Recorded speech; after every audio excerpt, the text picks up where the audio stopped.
Hello friends.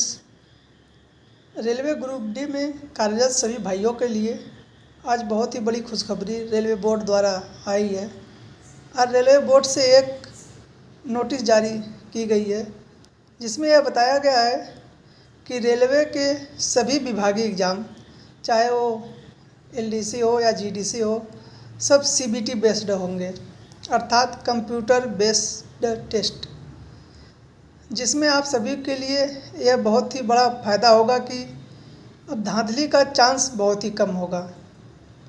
इसलिए यह notice जारी की गई है। अगर जो भी हमारे भाई अभी भी डिपार्टमेंटल एग्ज़ाम की तैयारी नहीं कर रहे हैं तो अब से भी वो तैयारी कर सकते हैं, अभी भी उनके लिए कुछ समय है। दोस्तों, आप लोगों के लिए एक स्लोगन बोलना चाहता हूँ। अगर आज आप लोग गुलामों की तरह मेहनत करोगे तो कल आप लोग बादशाह की तरह जीवन जियोगे। नहीं तो दोस्तों, आप लोगों को पता ही है, रेलवे ग्रुप डी में चाहे इंजीनियरिंग डिपार्टमेंट हो, चाहे ऑपरेटिंग डिपार्टमेंट हो, चाहे मैकेनिकल डिपार्टमेंट हो या इलेक्ट्रिक डिपार्टमेंट हो, कोई भी डिपार्टमेंट हो, सभी में बहुत ज़्यादा वर्कलोड है, बहुत ही रिक्सी वाला काम है। कुछ हमारे भाई सोचते हैं कि केवल इंजीनियरिंग डिपार्टमेंट में हमारे ट्रैकमैन भाइयों को रिक्सी काम करना पड़ता है, लेकिन ऐसा नहीं है। आप लोग अक्सर देखते होंगे कई हमारे रेलवे में भाई रन ओवर हो जाते हैं। कुछ भाई पॉइंट्समैन जो हैं वो भी सेंटिंग के दौरान रन ओवर हो जाते हैं। कभी कभी जो हमारे भाई CNW में है, वर्कशॉप में है, वो भी इसकी चपेट में आ जाते हैं। तो इसलिए कोई भी डिपार्टमेंट रिस्क से खाली नहीं है। इसलिए आप लोग अभी से भी अगर तैयारी करना शुरू कर देंगे तो भविष्य में जब भी एग्ज़ाम होगा आप एक बेहतर परिणाम सभी को दोगे। जैसा कि रेलवे में आने के बाद सभी साथियों को या तो जीडीसी एग्ज़ाम देना होगा या तो एलडीसी, तभी आप रेलवे ग्रुप डी से ग्रुप सी में, अर्थात level 1, level 2, level 3, level 4, level 5, level 6 तक पहुंच सकते हैं। अगर आप लोग एक बार लेवल 6 तक पहुंच गए तो हमारे सभी साथी उसके बाद एक सहायक अधिकारी भी बन सकते हैं। वो जिस भी डिपार्टमेंट के हो उस डिपार्टमेंट के सहायक अधिकारी बन सकते हैं। दोस्तों, हम सिलेबस की बात करें तो रेलवे जीडीसी का सिलेबस बहुत ही अच्छा है। अच्छा से तात्पर्य है कि जैसा आप लोग रेलवे में आने से पहले सिलेबस पढ़े हैं, वही सिलेबस लगभग आप लोगों को रेलवे जीडीसी में मिलेगा। और एलडीसी की बात करें तो वहाँ पर आप लोगों को बहुत ज़्यादा चेंज देखने को मिलता है। रेलवे में एलडीसी एग्ज़ाम होता है तो उसमें ज़्यादातर प्रश्न रेलवे से संबंधित आते हैं।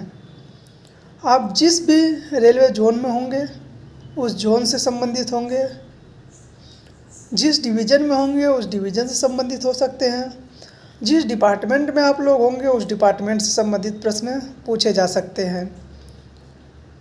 और जीडीसी में ऐसा नहीं है। जीडीसी में जोनल स्तर पे एग्ज़ाम होता है, जबकि एलडीसी में डिवीज़नल स्तर पे होता है।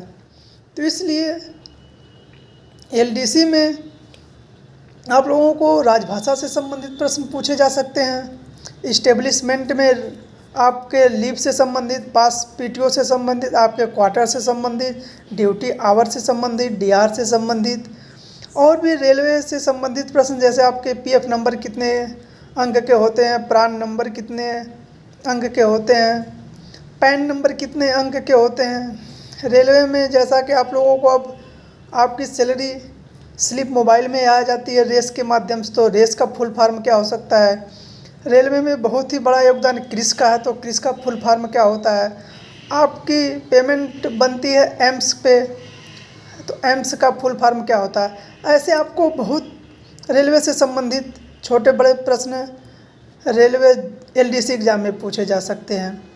इसलिए सभी मित्रों, सभी भाइयों से रिक्वेस्ट है कि अभी से वो रेलवे डिपार्टमेंटल एग्ज़ाम की तैयारी करें तो अवश्य ही सफलता पा सकते हैं।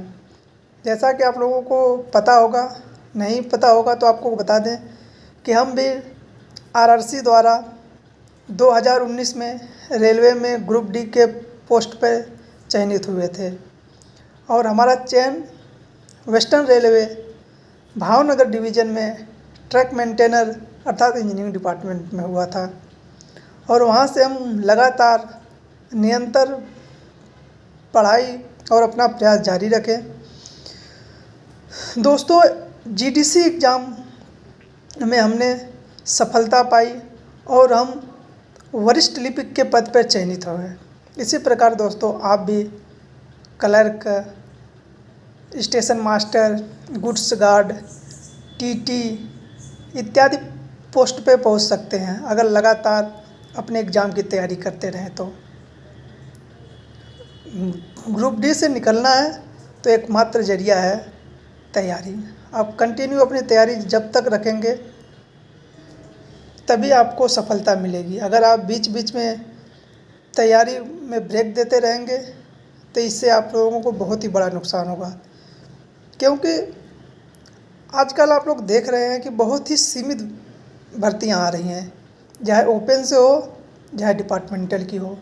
तो इसलिए आप लोगों के लिए बहुत ही बड़ी चुनौती होगा, क्योंकि आप लोग ओपन से आए हैं तो देख रहे हैं करोड़ों फार्म हैं, तो उसमें आप लोग फाइट करके आए हैं। और अगर आप लोग डिपार्टमेंटल एग्ज़ाम देना चाहते हैं तो आप लोगों के लिए यहाँ पर तो बहुत ही कम मात्रा में कंपटीटर मिलेंगे, लेकिन वो बहुत ही सॉलिड कंपटीटर होंगे, क्योंकि सभी लोग फाइट करके एक बार आए हैं। तो यहाँ पर आपको सभी क्रीमी लेयर के बच्चे मिलेंगे। आप लोगों को सभी योद्धाओं से फाइट करना होगा। तो इसलिए ऐसा नहीं है कि आप लोग डिपार्टमेंटल एग्ज़ाम को बहुत ही आसानी से पास कर सकते हैं, क्योंकि अक्सर जैसे आप लोग सुनते हैं कि यूपीएससी में बीटेक या इंजीनियरिंग वाले ही विद्यार्थी ज़्यादातर सेलेक्ट होते हैं और आर्ट साइंस वाले बहुत कम। ऐसा इसलिए होता है क्योंकि जो बीटेक कर रहे हैं, इंजीनियरिंग कर रहे हैं, नीट कर रहे हैं अर्थात डॉक्टर की तैयारी कर रहे हैं, वो ऑलरेडी अपने कक्षाओं में बहुत ही होनहार, बहुत ही अच्छे विद्यार्थी, टॉपर विद्यार्थी होते हैं।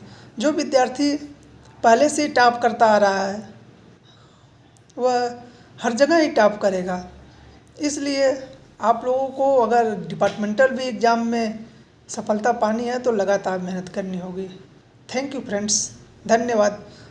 अगर किसी भी प्रकार की जानकारी चाहिए तो आप लोग हमसे बेहिचक पूछ सकते हैं।